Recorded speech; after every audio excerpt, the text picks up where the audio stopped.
بسم اللہ الرحمن الرحیم۔ السلام علیکم ناظرین۔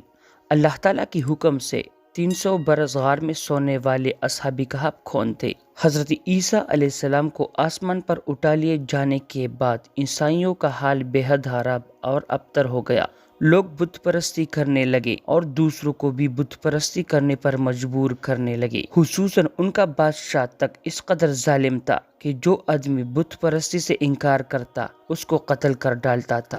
اصحاب کہف افسوس کا شرفا تھے جو بادشاہ کے معزز درباری بھی تھے، مگر یہ لوگ صاحب ایمان اور بت پرستی سے انتہائی بیزار تھے۔ دقیانوس کے ظلم اور ستم سے پریشان ہو کر یہ لوگ اپنا ایمان بچانے کے لیے اس کے دربار سے بھاگ نکلے اور قریب کے پہاڑ میں ایک غار کے اندر پناہ گزیر ہوئے اور سو گئے۔ وہ لوگ 300 برس سے زیادہ عرصے تک اسی حال میں سوتے رہ گئے۔ دقیانوس نے جب ان لوگوں کو تلاش کرایا اور اس کو معلوم ہوا کہ یہ لوگ غار کے اندر ہیں، وہ بے حد ناراض ہوا اور پرتغیز و غضب میں یہ حکم دے دیا کہ غار کو ایک سنگین دیوار اٹھا کر بند کر دیا جائے تاکہ یہ لوگ اسی حال میں رہ کر مر جائے اور وہی غار ان لوگوں کی قبر بن جائے۔ مگر دقیانوس نے جس آدمی کے سپرد یہ کام کیا تھا وہ بے حد نیک دل اور صاحب ایمان آدمی تھا۔ اس نے اصحاب کہف کے نام کی تعداد اور ان کا پورا واقعہ ایک تختی پر لکھوا کر تانبے کی صندوق کے اندر رکھ کر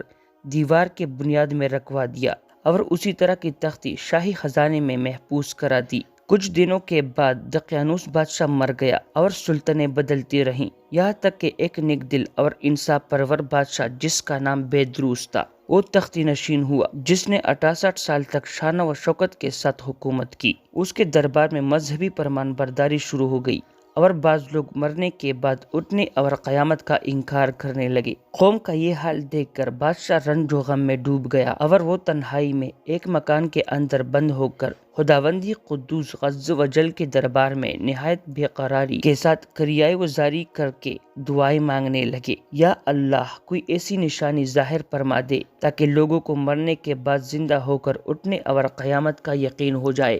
بادشاہ کی یہ دعا مقبول ہوئی اور اچانک بکریوں کے چرواہے نے اپنی بکریوں کو ٹھہرانے کے لیے اسی غار کو منتخب کیا اور دیوار کو گرا دیا۔ دیوار گرتے ہی لوگوں پر ایسی ہیبت دہشت سوار ہو گئی کہ دیوار گرانے والے خوف کے مارے وہاں سے بھاگ گئے اور اصحاب کہف اللہ کے حکم سے اپنی نیند سے بیدار ہو کر اٹھ بیٹھے، ایک دوسرے سے سلام و کلام میں مشغول ہو گئے اور عبادت کر لی۔ جب ان لوگوں کو بھوک لگی تو ان لوگوں نے اپنے ساتھی یملیحا سے کہا کہ تم بازار جا کر کچھ کھانا لے کر آؤ اور نہایت خاموشی سے یہ کام کرو کہ دقیانوس ہم لوگوں کے بارے میں کیا جانتا ہے۔ یملیحا غار سے نکل کر بازار گئیں اور یہ دیکھ کر حیران ہو گئے کہ شہر میں ہر طرف اسلام کا چرچا ہے اور لوگ اعلانیہ طور پر حضرت عیسیٰ علیہ السلام کا کلمہ پڑھ رہے ہیں۔ یملیحا یہ منظر دیکھ کر حیران ہو گیا کہ یا الہی یہ کیا ماجرا ہے، اس شہر میں تو ایمان اور اسلام کا نام لینا بھی جرم تھا، آج انقلاب کہاں سے اور بھی کیوں کر آ گیا۔ پھر یملیحا ایک نانبائی کی دکان پر گیا اور دقیانوس کے زمانے کا روپیہ نکال دیا جس کا چلن بند ہو گیا تھا، بلکہ کوئی اس سکے کا دیکھنا والا بھی باقی نہیں رہ گیا تھا۔ دکاندار کو شک ہو گیا کہ شاید اس آدمی کو کوئی پرانا خزانہ مل گیا ہے، چنانچہ دکاندار نے حکام کے سپرد کر دیا اور حکام نے اس سے خزانے کے بارے میں پوچھ گچھ شروع کر دی۔ چنانچہ دکاندار نے ان کو حکام کے حوالے کر دیا۔ حکام نے ان سے خزانے کے بارے میں پوچھنا شروع کر دی اور کہا بتاؤ خزانہ کہاں ہے۔ یملیحا نے کہا کوئی خزانہ نہیں، یہ ہمارا روپیہ ہے۔ حکام نے کہا ہم کس طرح مان لیں کہ یہ روپیہ تمہارا ہے، یہ سکہ تو 300 برس پرانا ہے اور صدیاں گزر گئی ہیں کہ اس سکے کا چلنا بند ہو گیا ہے اور تم ابھی جوان ہو، لہٰذا صاف صاف بتاؤ کہ مسئلہ کیا ہے۔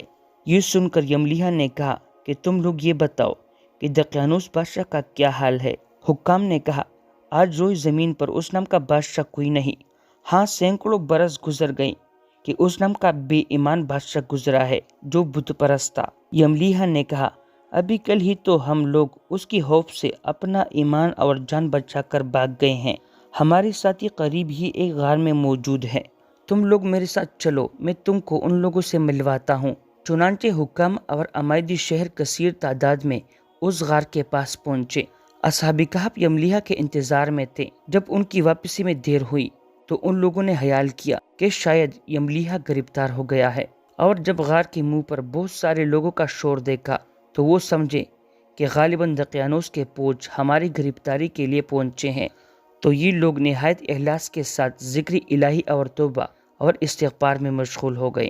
حکام نے غار پر پہنچ کر تانبے کا صندوق برآمد کیا اور اس کے اندر سے تختی نکال کر پڑھی تو اس تختی پر اصحاب کہف کا نام لکھا تھا، اور یہ بھی تحریر تھا کہ یہ مومنوں کی جماعت اپنی دین کی حفاظت کے لیے دقیانوس بادشاہ کی خوف سے اس غار میں پناہ گزیر ہوئے ہیں۔ تو دقیانوس نے خبر پا کر ایک دیوار سے ان لوگوں کو غار میں بند کر دیا ہے۔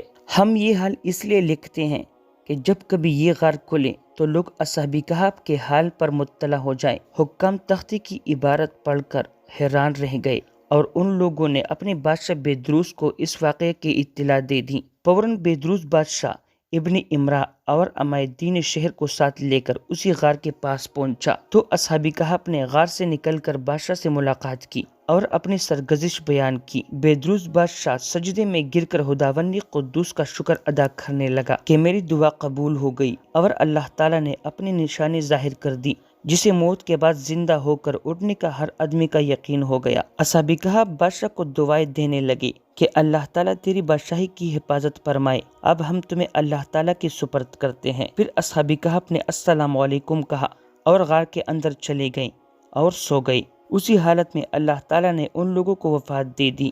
بادشاہ بیدروس نے سان کی لکڑی کا صندوق بنوا کر اصحاب کہف کی مقدس لاشوں کو اس میں رکھوا دیا، اور اللہ تعالیٰ نے اصحاب کہف کا ایسا رعب لوگوں کے دلوں میں پیدا کر دیا کہ کسی کی مجال نہیں کہ غار کے منہ تک جا سکیں۔ اسی طرح اصحاب کہف کی لاشوں کی حفاظت اللہ تعالیٰ نے سامان کر دیا۔ پھر بیدروس بادشاہ نے غار کے منہ پر ایک مسجد بنوا دی اور سالانہ ایک دن مقرر کر دیا کہ تمام شہر والے اس دن عید کی طرح زیارت کے لیے آیا کریں گے۔ تو یہ تھا اصحاب کہف کا سچا واقعہ۔ پیارے دوستو، ویڈیو اچھی لگی ہو تو لائک کریں اور اپنے دوستوں کے ساتھ بھی شیئر کریں۔ اپنا اور اپنے اہل و عیال اور خاص طور پر اپنے ماں باپ کا خیال رکھیں۔ اسی کے ساتھ اجازت دیجیے، اللہ حافظ۔